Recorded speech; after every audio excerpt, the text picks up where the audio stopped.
তো দিল্লির রাজাকে ইঙ্গিত করে ভিক্ষুককে জৈনিক ব্যক্তিটা বলতেছেন যে আমার কাছে তুমি সাহায্য চাও, 5 টাকা 10 টাকার উপর তো আর তুমি পাবা না, কিন্তু ওই দিল্লির সম্রাটের কাছে তুমি যদি যাইতে পারো, ওই সম্রাট তোমাকে এমন দিয়ে দিবেন আর কারো কাছে তোমাকে হয়তো বা কিয়ামত পর্যন্ত যদি তোমার হায়াত থাকে তোমার চাইতে হবে না, তোমার যতদিন পর্যন্ত হায়াত কারো কাছে চাইতে হবে না, তোমাকে এমন দিয়ে দিবেন।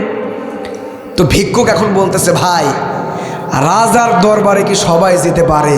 কথা কন না কে?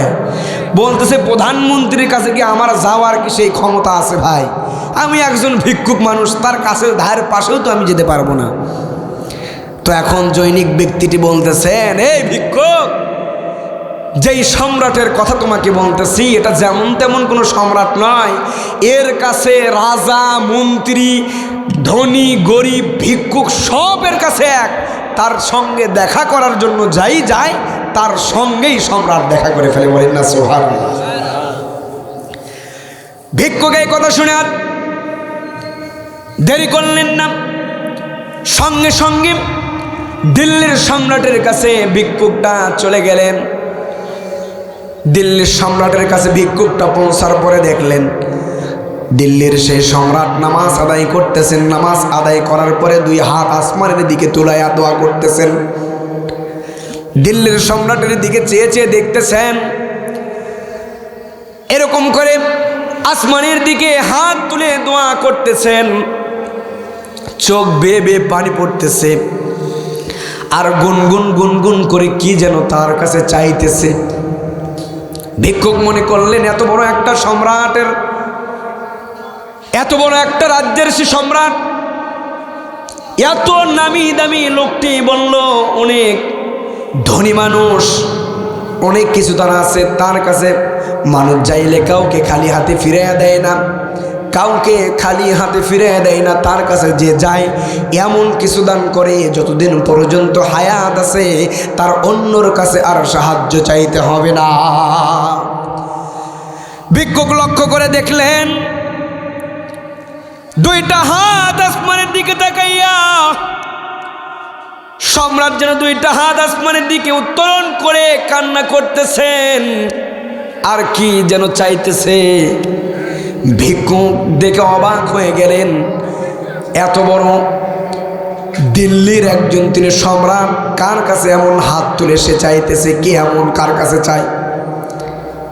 এমন চিন্তা ভাবনা করে করে ভিক্ষুক বলতেছেন, না আর এখানে বেশিক্ষণ থাকা যাবে না, এখানে আমি আর কিছুই পাবো না। এমন চিন্তা ভাবনা করে ভিক্ষুক যখন রওনা হয়ে গেলেন, ভিক্ষুকে কম করে সামনে পা ফেলতেছেন, এমন সময় দিল্লির সম্রাট মোনাজাতটা শেষ করে ভিক্ষুককে ডেকে ডেকে বলতেছেন, তুমি কে গো? তোমাকে দেখে তো ভিক্ষুক ভিক্ষুক মনে হইতেছে তুমি আমার কাছে সাহায্য চাওয়ার জন্য এসেছো। কে তুমি আমাকে একটু বলো। এবার ভিক্ষুককে এরকম করে যখন এই কথা বললেন, ভিক্ষুক সম্রাটকে ডেকে ডেকে বলতেছেন, সম্রাট গো, আপনি ঠিকই বুঝতে পেরেছেন, আমি একজন ভিক্ষুক জৈনিক একটা মানুষের কাছে সাহায্য চাওয়ার জন্য যখন এসেছিলাম, মানুষটা আমাকে বলল আমার কাছে না চেয়ে সম্রাটের কাছে যাও, তোমাকে এমন দিয়ে দিবে যতদিন হায়াত রেখেছে তোমার অন্য জায়গায় যেতে হবে না।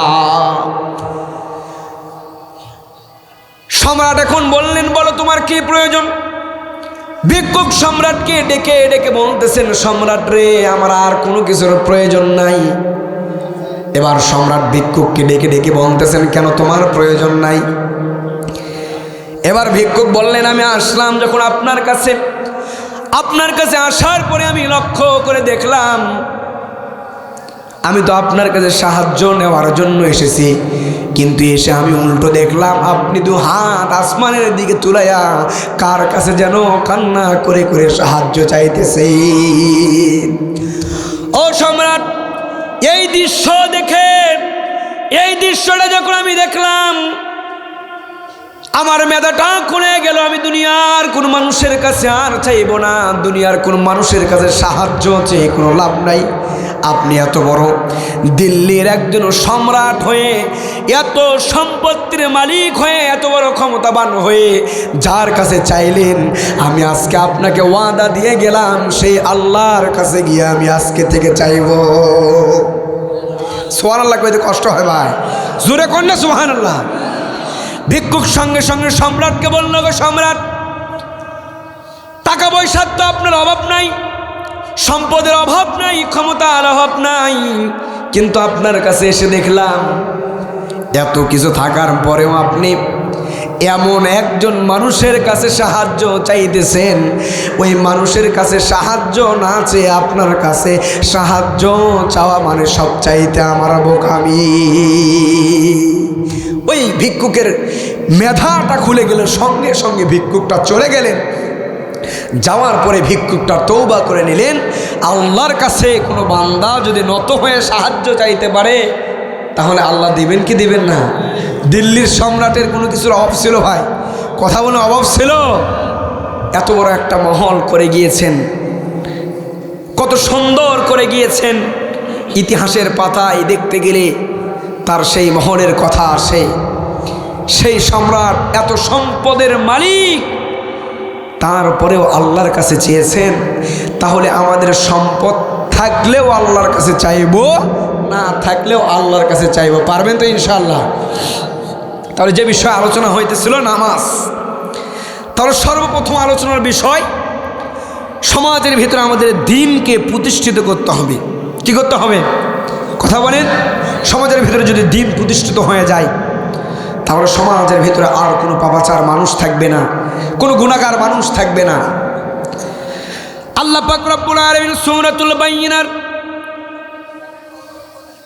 ৯৮ নম্বর সূরা ৫ নম্বর আয়াতের ভিতরে আল্লাহ পাক রব্বুল আলামিন কত সুন্দর করে জানিয়ে দিতেছেন, ওয়ামা উমিরু ইল্লা লিয়াবুদুল্লাহা মুখলিসিনা লাহুদ্দীন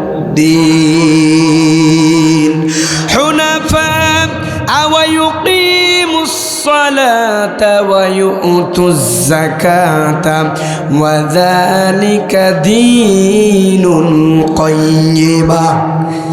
আল্লাহ পাক রব্বুল আলামিন বললেন, তাদেরকে এছাড়া অন্য হুকুম দেওয়া হয় নাই, মানুষদেরকে এছাড়া অন্য কোনো হুকুম দেওয়া হয় নাই। তারা যেন দিনকে আল্লাহর জন্য খালেস করে দেয়, একমুখী হয়ে আল্লাহর দাসত্ব করে, নামাজ কায়েম করে এবং যাকাত আদায় করে। মানুষরা আর মানুষদেরকে আমি আল্লাহ পাক রব্বুল আলামিন এমন কোনো হুকুম দেই নাই যে আমি একমাত্র আল্লাহর দাসত্ব ছাড়া অন্য কারো দাসত্ব করবে, গোলামি করবে, এমন কোনো হুকুম আমি দেই নাই। আল্লাহ পাক রব্বুল আলামিন বলছেন, এমন কোনো হুকুম আমি তাদেরকে দেই নাই। মুখলিসিনা লাহুদ্দীন, তারা যেন দিনকে আল্লাহর জন্য খালেস করে, হুনাফা ওয়া ইউকিমুস সালাতা ওয়া ইউতুজ যাকাতা ওয়া যালিকা দীনুল কাইয়্যিমা। তারা যেন নিজের জীবনটাকে আমি আল্লাহ পাক রব্বুল আলামিনের জন্য খালেস করে দেয়, একমুখী হয়ে, দুমুখী নয়, দুমুখী কোনো চরিত্র থাকবে না। একবার বলবে আমি আল্লাহকে ভালোবাসি, আবার মুনাফিকি করবে, এমন চরিত্র হলে চলবে না। আল্লাহ পাক রব্বুল আলামিন বললেন, একমুখী হয়ে একমাত্র আমি আল্লাহ পাক রব্বুল আলামিনের দাসত্ব যেই বান্দা করতে পারবে, নামাজ কায়েম করবে এবং যাকাত আদায় করবে, ওই বান্দাকে জানিয়ে দাও, ওই বান্দার জন্য এটাই হলো সঠিক মজবুত দ্বীন, এটাই হইল প্রকৃত দ্বীন। যেই বান্দাটা একমাত্র আল্লাহর দাসত্ব করবে, নামাজ কায়েমের জন্য দাওয়াত দিবে, নামাজ পড়বে, যাকাত আদায় করবে, যাকাত দেওয়ার জন্য দাওয়াত দেবে, ইসলামী আন্দোলনের পক্ষ যখন ডাক এসে যাবে, আর কোনো কিছুর চিন্তা না করিয়া বান্দাটা জিহাদের ময়দানে সব কিছু ফেলে ঝাঁপিয়ে পড়বে, ওই বান্দার জন্য এটাই হবে এক নম্বরে মজবুত দ্বীন। বলেন না সুবহানাল্লাহ। আল্লাহ পাক রব্বুল আলামিন সূরাতুশ শূরা 20 নম্বর আয়াতের ভিতরে আল্লাহ পাক রব্বুল আলামিন বলছেন, মান কানা ইউরিদু হারসাল আখিরাতি নাজিদ লাহু ফি হারসিহি ওয়া মান কানা ইউরিদু হারসাদ নুতিহি মিনহা ওয়া মা লাহু ফিল আখিরাতি মিন নাসিব। আল্লাহ পাক রব্বুল আলামিন বলছেন, যারা আখিরাত চাষের জন্য জমি চাই, মান কানা ইউরিদু হারসাল আখিরাতি নাজিদ লাহু ফি হারসি, যে বান্দাটা আখিরাত চাষের জন্য জমি চাই, দুনিয়া চাষের জন্য জমি চায় না, আখিরাত চাষের জন্য কি চাষ, ভালো করে খেয়াল করবেন। আখিরাতের আমল করার জন্য যে বান্দাটা আমার কাছে চাইবে, আমি আল্লাহ পাক রব্বুল আলামিন ঘোষণা দিয়ে দিলাম, তার কৃষি ভূমিকে আমি আল্লাহ পাক রব্বুল আলামিন বাড়ায় দিব। আল্লাহ পাক রব্বুল আলামিন তারপরে বলছেন, ওয়া মান কানা ইউরিদু হারসাদ দুনিয়া নুতিহি মিনহা ওয়া মা লাহু ফিল আখিরাতি মিন নাসিব। আর যারা দুনিয়ার ক্ষেত ফসল চায়, তাকে দুনিয়া থেকেই কিছু দিয়ে থাকি, কিন্তু আখিরাতে তার জন্য আমি কিচ্ছু রাখি না। যারা দুনিয়াতে আল্লাহর কাছে চায়, দুনিয়া তাদেরকে দিয়ে দেয়, আখিরাতের জন্য তাদের জন্য কিচ্ছু রাখে, কথা বলে রাখে। যেমন ফেরাউনের দিকে আপনি খেয়াল করে দেখেন, ফেরাউনের মুসা আলাইহিস সালাতু ওয়াস সালামের জীবনী পড়তে গিয়ে আমরা শুনেছি, ফেরাউনের উত্তরসূরি যখন প্রচণ্ড রোদের তাপে জমিনগুলো ফেটে যাইতেছিলেন, ফেরাউনের কাছে এসে বলে, তুমি তো খোদা। ফেরাউন তো নিজেকে খোদাই দাবি করেছিল। ফেরাউন বলে, আনা রব্বুকুমুল আলা। ফেরাউন নিজেকে খোদা দাবি করেছিলেন। এই ফেরাউন নিজেকে যখন খোদাই দাবি করলেন, অনুসরণকারীরা তারা এসে তার কাছে পানি চায়। ফেরাউন এখন গহীন জঙ্গলে গিয়ে আল্লাহর কাছে দুইটা হাত তুলে বলে, আল্লাহ, আমি তো নিজেকে খোদা দাবি করেছি, কিন্তু আপনি তো সব জানেন আমি তো খোদা নয়, খোদা তো আপনি আল্লাহ। খোদা তো আমি কখনো হতে পারবো না, খোদা তো আপনি। কিন্তু এখন যেহেতু খোদা দাবি করে ফেলেছি, লোকেরা আমার কাছে আসছে, জমিনগুলো রোদের তাপে ফেটে গিয়েছে, তারা বৃষ্টি চায়। এখন যদি আপনি বৃষ্টিটা না দেন, আমার খোদাই এই যে মসনদ আমি তৈরি করেছি, এটা আর থাকবে না। ফেরাউন আল্লাহর কাছে কিভাবে চাইছেন, আল্লাহ দিছে কি দেয় না? কথা কন না ভাই, দিছে কি দেয় না? আর আমরা কার উম্মত জানেন? বিশ্বনবী জনাবে মুহাম্মদুর রাসূলুল্লাহ সাল্লাল্লাহু আলাইহি ওয়াসাল্লামের উম্মত, যার উম্মত হওয়ার জন্য যতগুলো পয়গম্বর আলাইহিস সালাতু ওয়াস সালাম ছিলেন, সবাই কান্না করেছেন শুধু উম্মত হওয়ার জন্য। নবী না হয়ে যদি শেষ নবীর উম্মত হইতে পারতাম, আমি বড় সৌভাগ্যবান হইতে পারতাম। আজকে আমরা সেই নবীর উম্মত যাকে বলা হয়েছে রাহমাতাল লিল আলামিন, খাতামান নবিয়্যিন, সেই বিশ্ব নবীর আজকে আমরা উম্মত। আল্লাহর কাছে যদি আমরা সেই পিয়ারা হাবিবের উম্মত হয়ে আল্লাহর কাছে যদি দুইটা হাত তুলে আল্লাহর কাছে যদি আমরা চাইতে পারি, আল্লাহ দেবেন কি দেবেন না? কথা কন না ভাই, দেবেন কি দেবেন না? তাহলে সাহায্য চাইবেন কার কাছে? কথা বলেন, কার কাছে চাইবেন? আমার সাহায্য চাওয়ার পদ্ধতিটা কি? সাহায্য চাইবেন, ধৈর্য ধারণ করবেন, 2 রাকাত নামাজ আদায় করবেন, মসজিদে 5 ওয়াক্ত নামাজ জামাতে আদায় করবেন। আপনার মনের যত দুঃখ বেদনা বিপদ আপদ মুসিবত ঋণের ভেতরে যার ভেতর থাকেন না কেন, আল্লাহর কাছে আপনি সাহায্য চান, আল্লাহর কাছে আপনি পানা চেয়ে দেখেন, আল্লাহ আপনাকে সব দিয়ে দেবেন। আল্লাহ পাক রব্বুল আলামিন বলছেন, মান কানা ইউরিদু হারসাল আখিরাতি নাজিদ লাহু ফি হারসি। ও বান্দা, যারা আখিরাত চাষের জন্য জমি চাই, আমি আল্লাহ পাক রব্বুল আলামিন আখিরাত চাষের জন্য যারা, আমি আল্লাহ পাক রব্বুল আলামিনের কাছে আখিরাত চাষের জন্য যারা চাই, আমি আল্লাহ পাক রব্বুল আলামিন তাদের কৃষি ভূমিকে আমি বৃদ্ধি করায় দিই। আর যারা দুনিয়াকে চায়, আমি আল্লাহ পাক রব্বুল আলামিন দুনিয়াতে কিছু সংখ্যক দিব, আর কিছু সংখ্যক তাদেরকে দেখানোর জন্য আমি রেখে দেব। কেন রেখে দেব? কিয়ামতের দিন তাদেরকে দেখাবো, বান্দা দুনিয়াতে যদি আমার কাছে আখিরাতের উদ্দেশ্যই যদি আমার কাছে বান্দা চাইতে পারতি, তাহলে দুনিয়াতে এইটাই নয়, দুনিয়ার সব কিছু তোমাকে দিয়ে দিতাম। মৃত্যুর পরে আখিরাতে যতগুলো জিনিস আছে সবগুলি তোমার গোলাম হয়ে যেত। আল্লাহ পাক রব্বুল আলামিন সূরাতুল আহজাব আল্লাহ পাক রব্বুল আলামিন কত সুন্দর করে বলছেন, সূরাতুন নিসার ভিতরে বলছেন, বানি ইসরাঈলের ভিতরে বলছেন, সূরাতুদ দাহারের ভিতরে বলেছেন।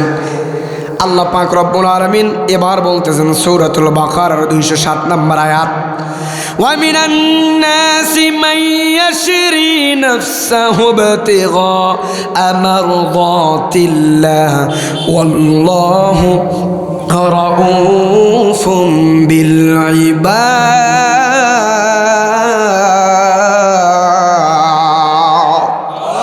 আল্লাহ পাক রব্বুল আলামিন বলেন, অপরদিকে মানুষের মধ্যে এমন আছে যে আল্লাহর সন্তুষ্টির জন্য নিজের জীবন বিলিয়ে দেয় এবং বান্দাদের ওপরে আল্লাহর বড়ই মেহেরবান।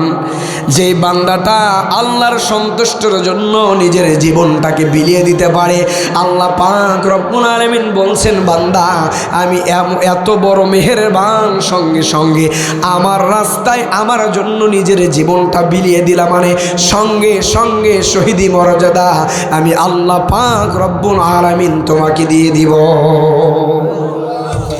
সাহাবা আজমাইনগুলো কোনো কিছুর দিকে না তাকাইয়া সাহাবা আজমাইন আল্লাহর কাছে চেয়েছেন। সাহাবা আজমাইনরা আল্লাহর কাছে চেয়েছেন, যত বিপদে পড়েছেন, সাহাবাদের জুতাগুলো ছিঁড়ে গিয়েছেন, তারপরে সাহাবা আজমাইনগুলো আল্লাহর কাছে চেয়েছেন, অন্য কারো কাছে চাই নাই।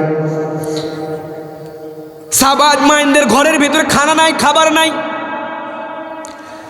আল্লাহর কাছে দুইটা হাত পাতায়া সাহাবা আজমাইন নামাজ আদায় করে আল্লাহকে বলেছেন, আল্লাহ গো, খাবার জন্য ঘরের ভিতরে কোনো খাবার নাই, নিজের খাবার আমি টেনশন করতেছিলাম, আজকে 5টা দিন হয়ে গেল, 10টা দিন হয়ে গেল, আমি পেটে পাথর বেঁধে দিনটা কাটাইতেছি।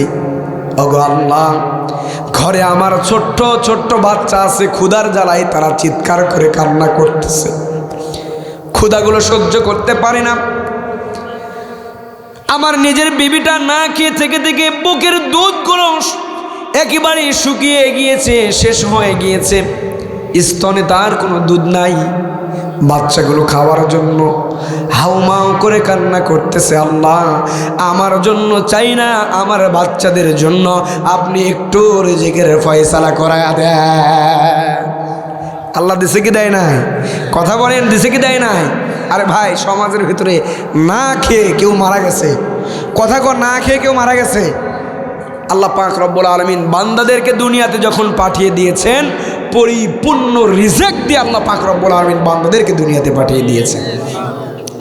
দাও খোদা দাও আমায় আবার আমার দারাজ দিল, দাও খোদা দাও আমায় আবার আমার দারাজ দিল, দাওয়ালির মতো বীর সেনানি, আলীর মতো বীর সেনানি, জাগাতে নিখিল,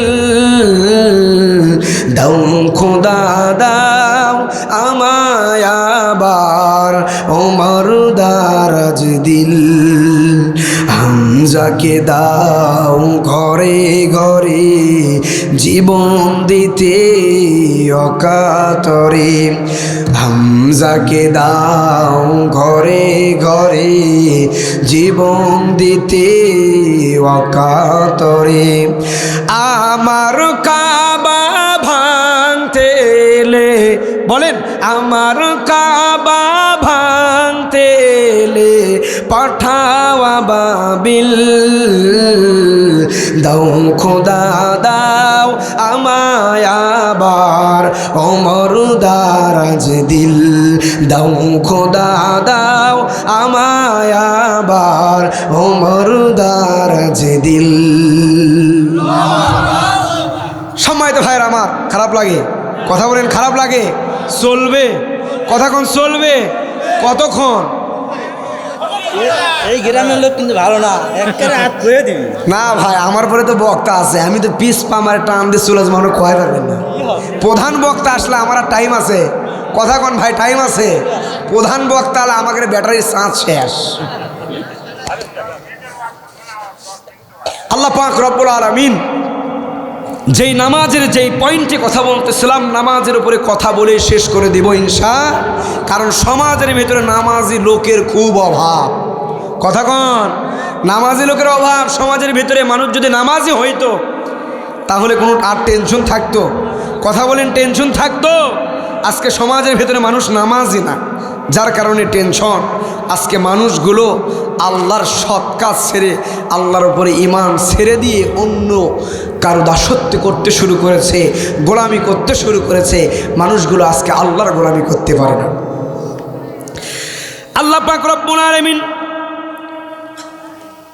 যেই কথাটা বললেন, যেই বান্দাটা আমি একমাত্র আল্লাহ পাক রব্বুল আলামিনের জন্য নিজের জীবনটাকে বিলিয়ে দিতে পারবে, আমি আল্লাহ পাক রব্বুল আলামিন ঘোষণা দিয়ে দিলাম, ওই বান্দাকে আমি আল্লাহ পাক রব্বুল আলামিন শহীদের মর্যাদা দিয়ে দিব।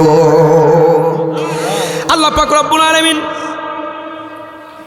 কত সুন্দর করে আল্লাহ পাক রব্বুল আলামিন বলছেন, আল্লাযীনা আমানু ইউকাতিলুনা ফি সাবিলিল্লাহ ওয়াল্লাযীনা কাফারু ইউকাতিলুনা ফি সাবিলিত তাগুত ফাকাতিলু আউলিয়া আশ-শাইতান ইন্না কাইদাশ শাইতান কানা দাঈফা। আল্লাহ পাক রব্বুল আলামিন নামাজি যেই বান্দাটা নামাজি হয়ে যাবে, এ কিন্তু পরিপূর্ণ ঈমানদার। যার ভিতরে নামাজ আছে, তার ভিতরে ঈমান আছে। যার ভিতরে ঈমান নাই, সে কিন্তু কখনো নামাজি হতে পারে না। যেই বান্দাটা ঈমানদার, সে একমাত্র নামাজ পড়ে। যদি বলে নিজেকে ঈমানদার দাবি করতেছে, কয় নামাজ না পড়লে কি হবে, এই ঈমানদার না, টাটকা মুনাফিক। কথা কন।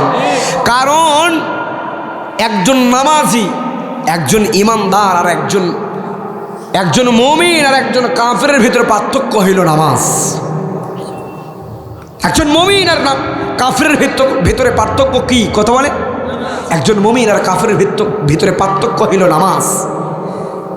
লা ঈমানা লিমান লা সলাতা লাহু, নবীজি বলেছেন, লা ঈমানা লিমান লা সলাতা লাহু, যার ভিতরে নামাজ নাই তার ভিতরে ঈমান নাই। কথা কার? আল্লাহর। এটা আমার নবীজি বলেছেন, লা ঈমানা লিমান লা সলাতা লাহু, যার ভিতরে নামাজ নাই তার ভিতরে ঈমান নাই। অর্থাৎ যে নামাজি না, সে কখনো মুমিন ঈমানদার হতে পারে। সম্মানিত ভাইরা আমার, আল্লাহ পাক রব্বুল আলামিন কত সুন্দর করে বললেন, আল্লাযীনা ইউকাতিলুনা ফি সাবিলিল্লাহ, যারা ঈমান এনেছে তারা আল্লাহর পথে লড়াই করে, আর যারা কুফরি করেছে তারা তাগুদের পথে লড়াই করতেছে। অর্থাৎ যারা আল্লাহর উপরে ঈমান আনবে তারা ইসলামী আন্দোলনের জন্য কাজ করবে। যারা আল্লাহর প্রতি ঈমান আনবে না, এরা হাসিনার দলের সঙ্গে এরা কিন্তু গাদ্দারি করবে, আবার অন্য দলে জয়েন করবে। কথা কন না কে? এখন দেখতেছি ভাই, এতদিন ওদের ছিল, এখন দেখি আবার এদের হয়ে গেছে। কথা কন না কে? এতদিন ওদের ছিল, এখন দেখি এদের হয়ে গেছে। ভাবসাব কি? এই বাংলাদেশের মুসলমান এক স্বৈরাচারকে বিদায় করে দিয়েছে, আরেক স্বৈরাচারকে বিদায় করে দিতে সময় নেবে না। লিল্লাহে তাকবীর। প্রিয় ভাইরা আমার, যে বিষয়ে আলোচনা করতেছিলাম, যারা ঈমান এনেছে তারা আল্লাহর পথে লড়াই করে, আর যারা কুফরি করেছে তারা তাগুদের পথে লড়াই করে। কিসের পথে? কথা বলেন, তাগুদের পথে। তাই শয়তানের সাথীদের বিরুদ্ধে লড়াই চালিয়ে যাও। জেনে রাখো, শয়তানের চাল আসলে বড়ই দুর্বল। শয়তানরা যে চক্রান্ত করতে এতদিন পর্যন্ত শয়তানগুলো যে চক্রান্তগুলো করছে, এরা একটা তো সফল হতে পারছে। কথা কয় না, আবার সফল হতে পারছে। এই শয়তানগুলো যত নির্যাতন করেছে, কোরআনের পাখি শহীদ আল্লামা দেলোয়ার হোসেন সাইদ রাহিমাহুল্লাহকে 13 বছর জেলখানার ভিতর থেকে এই বেঈমানগুলো ইনজেকশন পুশ করে হত্যা করে ফেলেছে। কথা বলেন, জোরে বলবেন, আসতে বলবেন না। তারপরেও আপনারা দেখেছেন সেই কোরআনের পাখি যেই দল করে গিয়েছেন, যেই দলে যিনি থেকেছেন ইসলামী আন্দোলনের, সেই পথ থেকে তারা এই ইসলামী আন্দোলনকে তারা ব্যান করে দিয়েছিল। অল্প 7 দিন যাই নাই, কয়েক দিনের মাথায় আল্লাহ পাক রব্বুল আলামিন তাদেরকেই বহিষ্কার করে দিয়েছে। কথা কন, খালি ব্যান না রে ভাই, বহিষ্কার। যে জামাত ইসলামক তারা বহিষ্কার করলো, ব্যান করে দিল। এই জামাত ইসলামের ব্যান করাই লাগেনি, দেখে এখন আওয়ামী লীগ বাতিল। আজকের নিউজ দেখলাম, ওই যে সার্জিস আলম, দেখেন নাই? এই যে সার্জিস আলম, উনি একটা নিউজ করেছেন, ছাত্রলীগ করি এটা বললেই কমপক্ষে 7 বছরের জেল। কয় বছর? কথা কন। আরে ভাই 7 বছরের জেল নয়, আমি চাইতেছি ছাত্রলীগ করলেই মাত্র 7 দিন আইনে ঘরে থাকা হোক। কথা কন। আলেমদেরকে তো 8 বছর 10 বছর রাখছে, ওদেরকে 7 দিন থু। আয়না ঘর বানাছো তোরা না থাকলে আয়না ঘর বন্ধ করা যাবে? এই আয়না ঘরকে এখন পর্যন্ত যেখানে আছে সেগুলোকে সংস্কার করে ভালো করে রাখা লাগবে। নেক্সট টাইম আপা যে আসবে, শুনতেছে আপা নাকি ডিসেম্বরে আসবে, আপা কামিং, আপা আয় নাকি?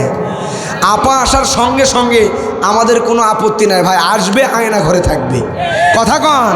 আসবে আলেমরা, যেমন যারা কখনোই নিজের জীবনকে মানুষের জন্য বিসর্জন করেছেন, আল্লাহর দিন কায়েমের পথে যারা নিজের জীবনটাকে বিলিয়ে দিয়েছেন, সেই আলেমদেরকে আয়না ঘরে রেখেছে। দুনিয়ার তাদের কোনো স্বার্থ ছিল না। আজকে আমাদেরও তোর জন্য কোনো স্বার্থ নাই। যে আয়না ঘরে আলেমদেরকে রেখেছিল, ওই আয়না ঘরে ওদেরকেও থাকতে হবে।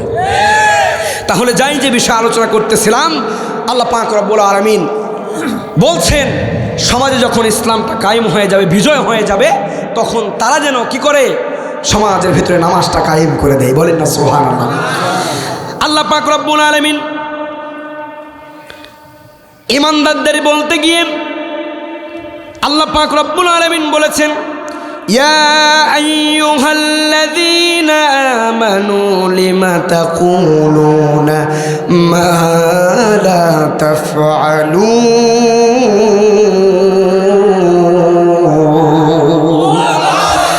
হে ঈমানদারগণ, তোমরা তা কেন বলো যা তোমরা করো না? তোমরা তা কেন বলো যা তোমরা করো না? এখন এমন ব্যক্তিদেরকে দেখতেছে বিগত দিনে যারা এমন কিছু কাজ করেছে যেই কাজগুলো পরিপূর্ণ ইসলাম বিরোধী কাজ। এখন বর্তমান দেখতেছি তারা ভালো সাজতেছে, বলে আমরা চাপে পড়ে করেছি। কথা কন। আল্লাহ পাক রব্বুল আলামিন বললেন, বান্দারি, দুনিয়াতে আমি আল্লাহ পাক রব্বুল আলামিন তোমাদেরকে পরীক্ষা করব। দুনিয়াতে আমি আল্লাহ পাক রব্বুল আলামিন পরীক্ষা হবে, তোমাদেরকে ভয় দিয়ে পরীক্ষা করব। কি দিয়ে পরীক্ষা করবেন? মিনাল খাউফি ওয়াল জু, তোমাদেরকে ভয় দিয়ে পরীক্ষা করব। জান মাল দিয়ে পরীক্ষা করব, ধন সম্পদ দিয়ে তোমাদেরকে আমি পরীক্ষা করব। আল্লাহ পাক রব্বুল আলামিন তাহলে সর্বপ্রথম যেই পরীক্ষার কথা বললেন, ভয় দিয়ে পরীক্ষা করবেন, এই ভয়ের পরীক্ষায় কিন্তু সে উত্তীর্ণ হতে পারে নাই। আল্লাহ পাক রব্বুল আলামিন ভয় দিয়ে পরীক্ষা করবেন। এই ভয় দিয়ে যে পরীক্ষা করলেন, আল্লাহর দিন ছাড়া, ইকামত দিন ছাড়া ইসলামী আন্দোলন করতে করতে তুমি ওলামা লীগের সঙ্গে সম্পৃক্ত হয়ে গেলা, আর এখন বলতেছো আমি ছাত্র শিবিরের সভাপতি ছিলাম। কথা কম। এমন আছে ভাই, নাম বলার দরকার নেই, অনেকে বুঝবেন। সুবিধাবাদ জিন্দাবাদ, আমার দেশে কোনো অভাব নাই।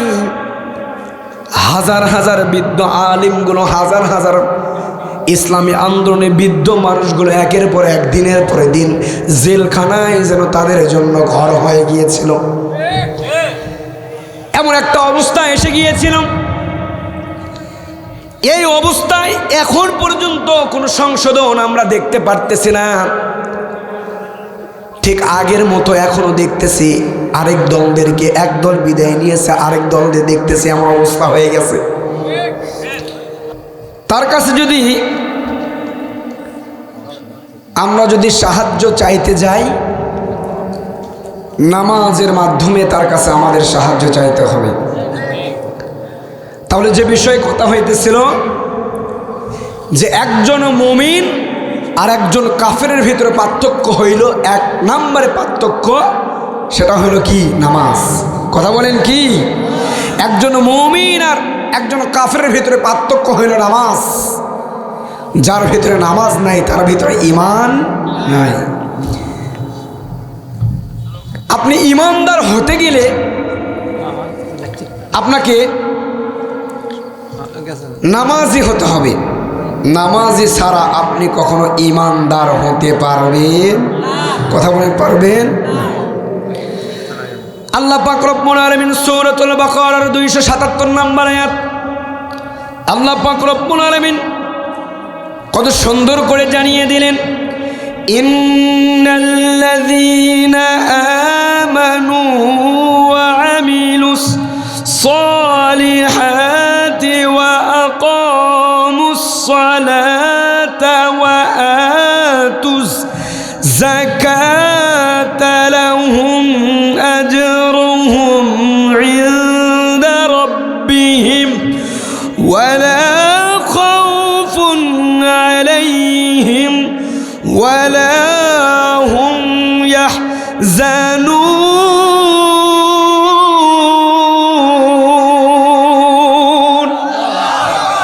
আল্লাহ পাক রব্বুল আলামিন ইন্নাল্লাযীনা আমানু ওয়া আমিলুস সালিহাত, নিশ্চয় যারা ঈমান আনে, ওয়া আমিলুস সালিহাত এবং নেক আমল করে, ওয়া আকামুস সালাত এবং যারা সালাত কায়েম করে, ওয়া আতুজ যাকাত এবং যারা যাকাত কায়েম করে, লাহুম আজরুহুম ইনদা রাব্বিহিম তাদের জন্য রয়েছে তাদের রবের নিকট থেকে প্রতিদান।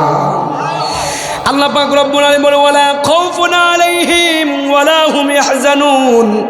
আল্লাহ পাক রব্বুল আলামিন কত সুন্দর করে জানিয়ে দিলেন তাদের রবের পক্ষ থেকে তাদের জন্য প্রতিদান আছে।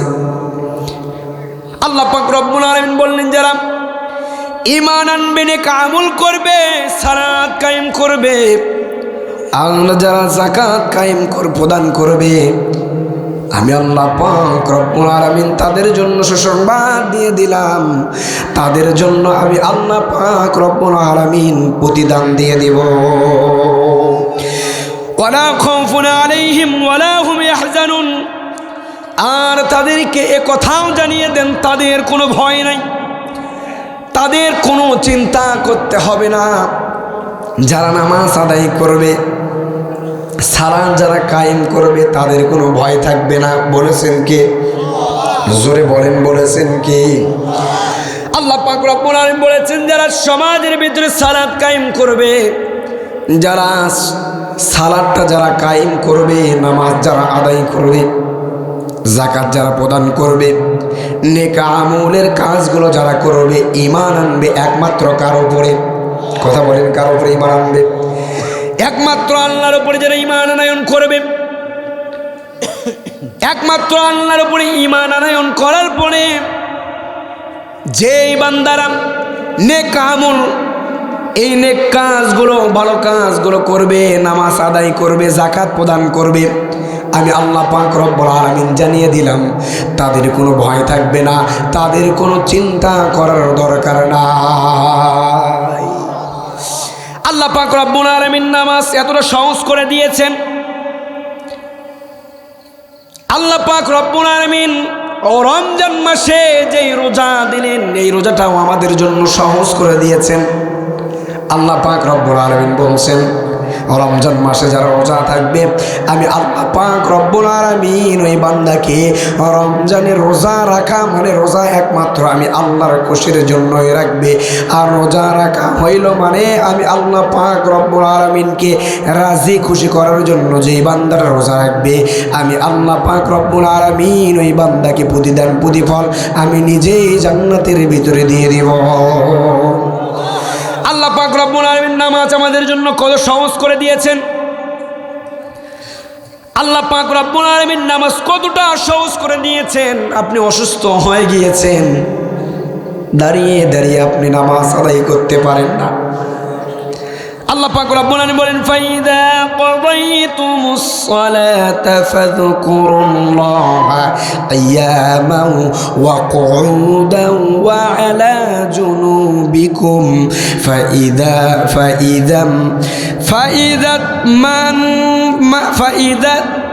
فإذا اطمأننتم فأقيموا الصلاة إن الصلاة كانت على المؤمنين كتابا موقوتا আল্লাহ পাক রব্বুল আলামিন বললেন যখন তুমি অসুস্থ হয়ে যাবা দাঁড়িয়ে দাঁড়িয়ে তোমার সালাত আদায় করার জন্য কষ্ট হইতেছে ও বান্দা দাঁড়িয়ে দাঁড়িয়ে সালাত তুমি আদায় করতে পারতেছ না রে বান্দা আমি আল্লাহ পাক রব্বুল আলামিন ঘোষণা করে দিলাম ও বান্দা দাঁড়িয়ে নামাজ পড়তে তোমার বড় কষ্ট হইতেছে ও বান্দা বসা ও শোয়া অবস্থায় ও বান্দা একমাত্র আমি আল্লাহ পাক রব্বুল আলামিনকে যদি অনুসরণ করতে পারো নামাজ যদি আদায় করতে পারো বান্দা নিশ্চয় আমি আল্লাহ পাক রব্বুল আলামিন তোমার নামাজটা সঙ্গে সঙ্গে আমি কবুল করে নিব।